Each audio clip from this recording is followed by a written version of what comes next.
Hey guys, welcome back to my booth. Irfan here. Just imagine if you can have all the video games you played as a child, that is, if you grew up in the late 80s or 90s, in one place and the price was only $13. That's right, this is a 400 in one classic retro games console, which looks a lot like Game Boy from GearBest.com.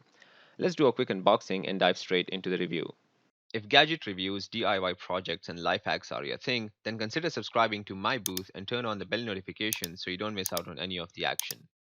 Here is the box, pretty standard. It's by a brand called GoComma. Inside the box, we have the gaming console, charging cable, an audio video cable, and a battery and an instruction manual. The battery is 800 lithium ion and looks a lot like one of those old Nokia phone batteries. It goes into the back. On the top, we have the on off button, the charging port, and a jack for the AV cable. On the front, we have the 2.8-inch TFT screen, the direction buttons, gameplay buttons, the standard A, B, X, and Y, reset, and the start and select buttons. Pretty much everything a Nintendo controller used to have. And there's a speaker down here and the volume knob on the left side. Now, when you switch it on, you get to choose between English and Chinese, and then the whole menu of 400 games appear. And on number one, we have the king of all games, Super Mario Bros. The build quality is pretty okay, nothing special really. It is a very lightweight, no more than 120 grams, and pretty small as well, about 11.5 by 8 centimeters, as portable as it can be. The backlit display is quite bright. You can play indoors, outdoors, and it is very viewable. It seems like the screen is changing color, but that is because of my camera that I'm using. If I bring it closer, you can see it is alright. I remember it used to be quite a challenge to play the original Game Boy and Game Boy Color as they didn't have a backlit display. And once the lights went out, that was the end of games for the day. No one had it easy back then. The sound is quite loud for the size of a speaker, nothing fancy though.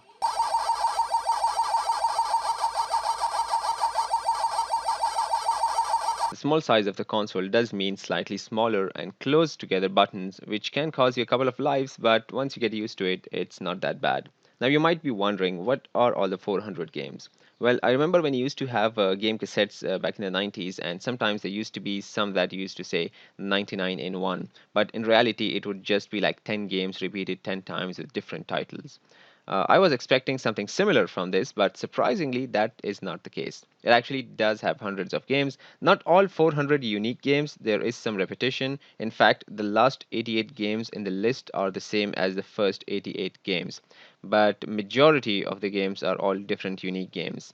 Some of the games worth mentioning are Super Mario Brothers, Contra, all separate levels can be accessed directly. Ninja Turtles, Adventure Island 1 and Adventure Island 2, Chip and Dale, Ninja Gaiden, Robocop, Mortal Kombat 4, Aladdin, Bomberman, Spider-Man 1, 2, and 3, Circus Charlie, Defender, Donkey Kong, Donkey Kong Jr., Donkey Kong 3, Excite Bike, Galaga, Galaxian, Hyper Olympics, Hypersports, Ice Climber, Load Runner, Mahjong, Pac-Man, Pinball, Popeye, Space ET, Soccer, Mickey Mouse, Transformers, and one of my personal favorites, The Tank.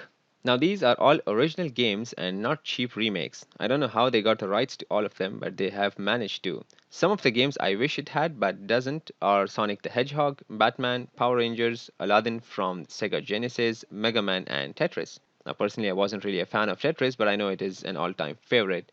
The battery is pretty decent. It takes about 2 hours to charge and can give about 5 hours of continuous playtime. And you can even use it when it is on charge.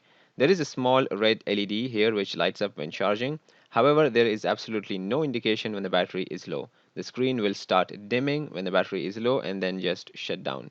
Good thing is it can be powered from a power bank, PC, power outlet, etc., just like any smartphone.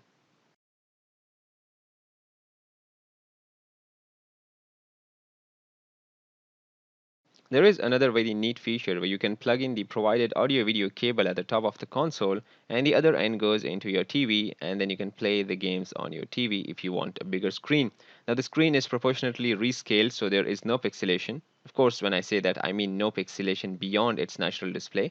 These are 8-bit games after all. To wrap it up, I think it is an awesome gadget. Build quality is decent, display and sound is decent as well, a huge variety of games to choose from. I still haven't been able to play all of them, by the way. Very lightweight, portable size, decent battery life, and can project to a bigger screen as well. And most importantly, it brings back tons of memories. I think it has the potential to be a great gift for kids and adults alike. I'll leave a link in the description box below in case you want to check it out. That's it for now, guys. If you enjoyed this video, please hit that like button below. And while you're there, don't forget to subscribe to my booth for more gadget reviews, life hacks, and facts. You can also follow me on Instagram, Facebook, Twitter, and Instructables. All the links are in the description box below. Click on the thumbnails to watch my other videos or check out my YouTube channel for more. And as always, thanks for watching.